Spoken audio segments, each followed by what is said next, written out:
Hey everyone, this is Kit Cabello with Hard Lens Media, and I think we all are kind of really getting tired of this election cycle. I mean, that debate that happened between Biden and Trump is clearly uh, now more than ever we have to walk away from the two-party system. I think now more than ever we need to have different voices running for office. And while everyone's tired of about the debate and back and forth between Biden and Trump, I just want to remind everyone that there are other elections that are happening, be they at the state level or at the federal level. And joining us here as an independent candidate is Kenneth Cody, who is running in the state of New Jersey for Congress.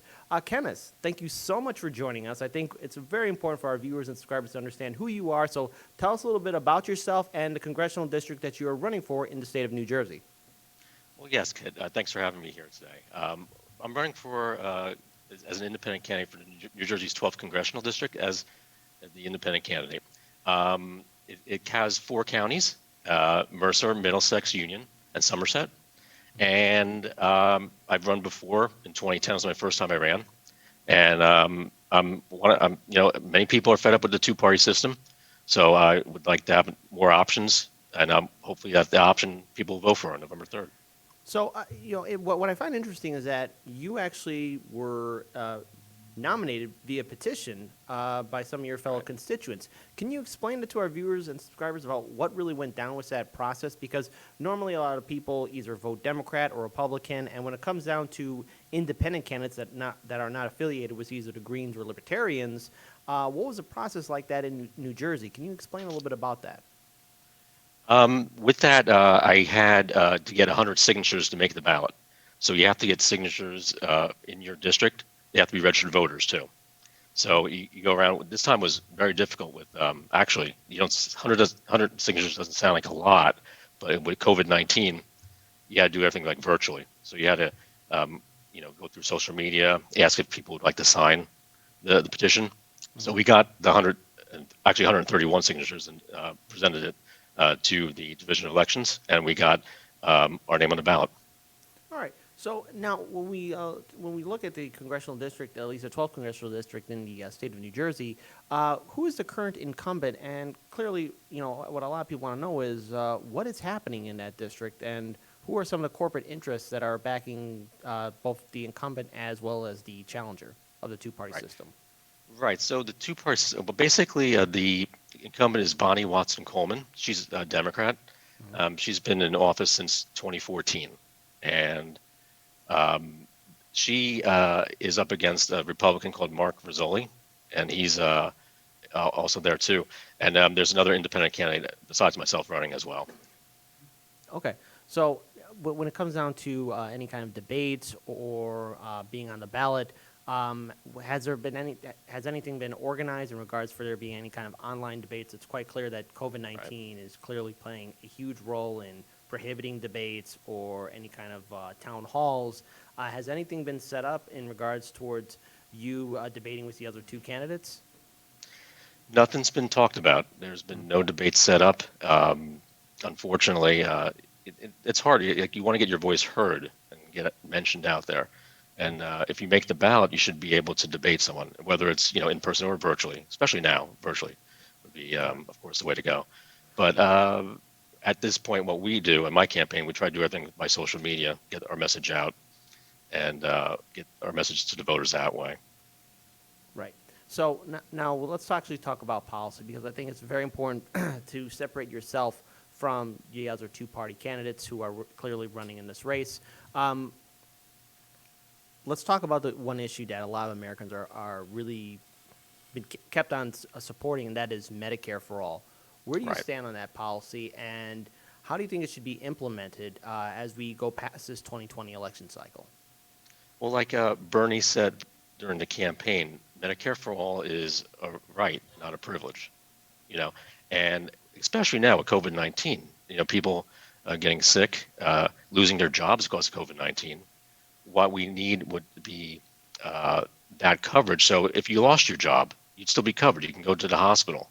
You wouldn't you wouldn't lose that coverage as through your employer because you lost your job there. But it's very important to have it because we have over 200,000 Americans died from this. If we had this in place, I believe there'd be fewer deaths. We would have more facilities, more doctors, more hospitals to take care of the sick. All right. So now I also want to address another one of your policies, and that's ending regime change wars. Now there was another candidate, presidential candidate, that was running on this policy, and that was Representative Tulsi Gabbard from the state of Hawaii. Now, of course, she is going to be leaving Congress. Why are you making this an important issue? Why are you running on the policy of ending regime change wars? What have you seen firsthand in regards towards what both the two-party system is doing in regards towards continuing these conflicts overseas? Right. It seems like, at least in the presidential area, they're not talking about it. You saw the debate yesterday. Nothing was mentioned about the war going on in Afghanistan. Like Tulsi said during her campaign, we're spending $4 billion a month just in Afghanistan. We've lost over 2,000 soldiers, and 20,000 soldiers have been wounded. Lives have been affected. People have been killed. It's time to bring our soldiers home, and put that money towards, like Tulsi said also, allocate that money towards programs like Medicare for All, instead of spending $4 billion on a war that has no end. And now, and also, it's important for us to bring up the fact that, like, a lot of our congressional representatives, they do take corporate donations from the military-industrial complex as well as numerous other lobby groups. Where do you stand with, your campaign? Do you take corporate donations, or are you a grassroots organizer? My campaign's grassroots. I've never accepted any contributions or political action committee money. And the reason for that is we need to get big money out of politics, and it's ruining elections. There was a election 2 years ago, just for a congressional seat in New Jersey, where the candidate raised over $8 million. And it's only you're working at Congress for 2 years. Half the time you're not talking about the issues. You're raising money, and so that's what we have to work on the policy to get money out of politics. I would say what you would do is set limits from every level, from the local level up to the presidency. You can't go past a certain amount of money that you receive. And my campaign, as what I want to do, is show Washington that you can win an election without spending money, and you shouldn't have to ask for any money from the special interest. So I accept no money. I want everyone to spread, the message about my campaign. That's how that could help me get elected. All right. And now there's another policy that's also standing out. It's called the 4 for 40 Family Plan. And of course, on your campaign website, you talk about how time is valuable, quality time with your family and friends is too. That is why I would like to introduce the 4 for 40 Family Plan. When elected, I would sponsor a bill that would give the option for most employees to work 40 hours in 4 days. Could you explain this policy, and how would you implement it, and also use the bully pulpit to really inspire others to support this bill? Can you explain it? Right. So basically, I think family time is very critical. You work 5 days a week, and some people work even more hours. You work over 40 hours, maybe even 50 or 60 hours a week. What I would propose is let's cut it down to 4 days a week, and then you have your choice. I would have like whatever days you'd like to have off, but make it a 4-day weekend. So you could work 40 hours any time frame, and in those 4 days. So you have to, of course, you have to set it up with the employers, but I think time is valuable with people, and I think we need to spend it with more family time, and that's something I'd fight for in Congress. And also too, it would save if you're going like if you went to work, you would cut down on car emissions, one full day of people off the roads. So it's a winning situation, I think. Okay. Now, there's also another issue that should be brought up, and that is universal basic income. Both Andrew Yang and later on Representative Tulsi Gabbard were the only two presidential candidates to really talk about universal basic income. And seeing as how this current economy is running right now, we're seeing more and more Americans get on unemployment. Places are being shut down. Right. People are wondering how they're going to pay their rent or their mortgage. Are you in favor of universal basic income? I believe in it because, I saw a statistic the other day by Forbes magazine, and they said over almost 80% of people live paycheck to paycheck. And so if you got $1,000 per month, it would help with bills. It would help if you're unemployed.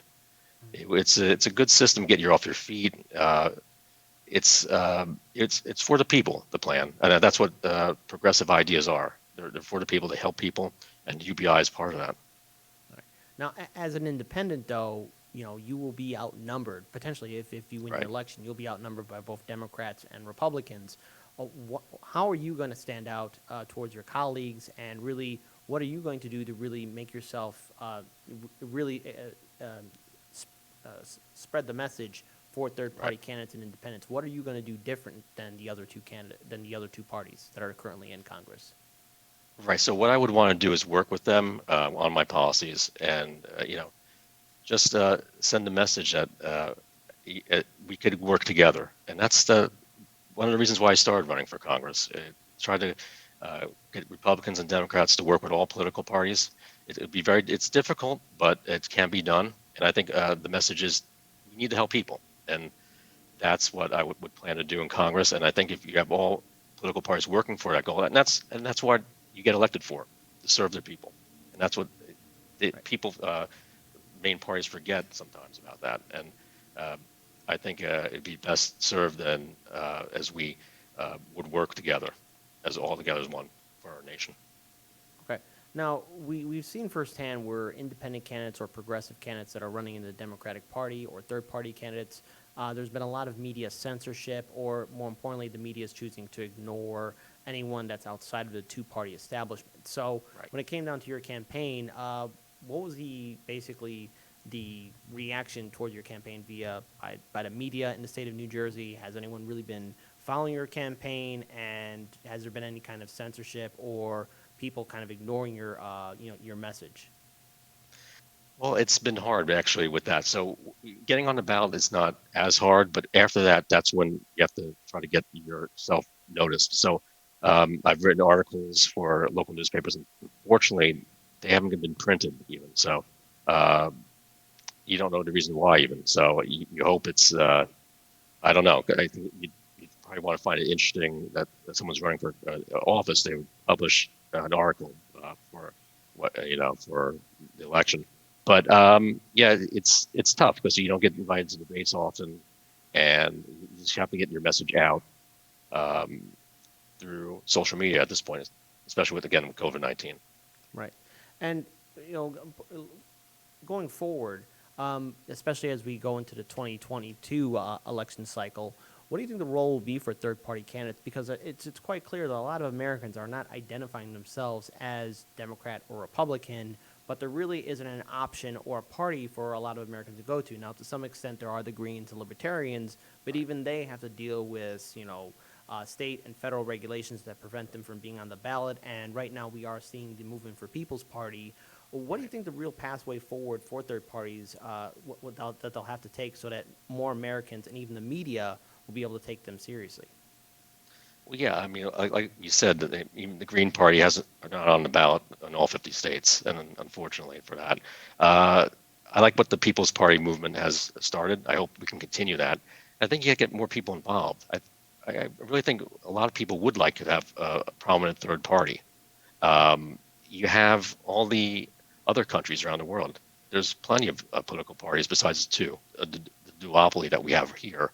So I think it's word of mouth. I think the message has to be spread. We have to do it from a grassroots organization. I think it has to start from the lowest levels, and you need to have a third party breakthrough that way. Hopefully, it can be done. I think a lot of people would be on board with it, and I think the end goal is to have more choices for the voter.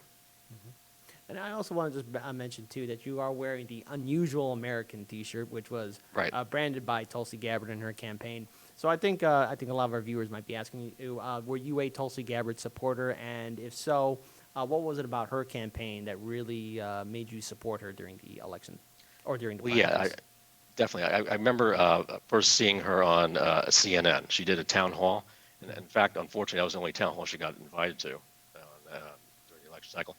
And I heard her policies, and she talked about again ending wars, and that was it hit a nerve with me because I think that's important. I mean, uh, all the money that's wasted and lives lost and more, it can't, it's just what we could do with that money, and we should be only in a war then if we have to be in one. If there's no other option. But her message about that really struck a chord with me, and then I started following her campaign from that point.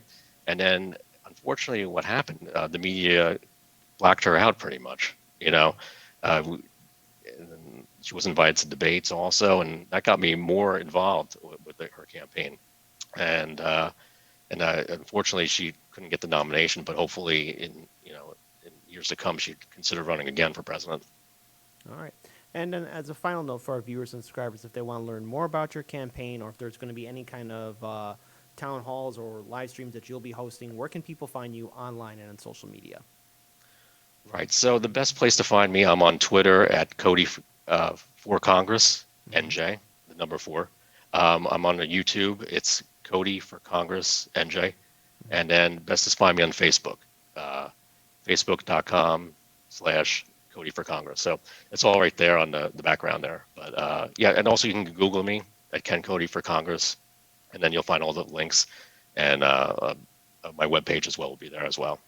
All right, Kenneth J. Cody, thank you so much for joining us. You're running in the state of New Jersey for the 12th Congressional District. All the best to you, and I think now more than ever, we need to have independent voices in the Congress, but also at the state level as well, because we need to fight for a better future, and we need to break away from the two-party system. Thank you again for joining us. Peace to you guys, and let us all do what we can to build a better future.